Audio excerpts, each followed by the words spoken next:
Is-sena l-oħra ġew irreġistrati 4,368 twelid ta' tarbija ġdida f'Malta u Għawdex.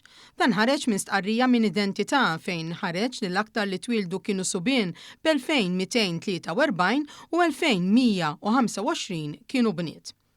Ftit aktar minn 4,000 tarbija twildu f'Malta waqt li 340 tarbija twildu f'Għawdex. Jirriżulta li kien hemm tnaqqis ta' 79 tarbija f'Malta meta mqabbel mas-sena ta' qabel.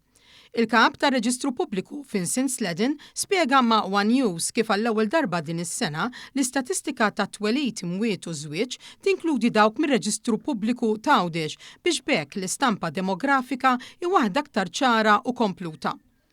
Bħala ismijiet kien hemm qbil kemm f'Malta kif ukoll f'Għawdex dwar il-popolarità tal-ismijiet tas-subien, għalkemm mhux l-istess jista' jingħad għal dawk tal-bniet. Fil-Gżejjer Maltin l-iżjed ismijiet popolari għas-subien kienu Noa u Luka, għall-bniet kienet Emma u Emilia, fil-każ ta' Għawdex kien Luka u Noa ġifieri bil-kontra, u l-iżjed popolari tal-bniet kien Eli. Fil-każ tal-karattri Maltin, fiż-żewġ gżejjer l-iżjed popolari kienu Gianni u Lucia. Min din l-istatistika ħareġ kif it-total ta' mwiet is-sena l-oħra kien ta' 4,176 bl-aktar li tilfu ħajjithom ikunu rġiel b'total ta' 2,147.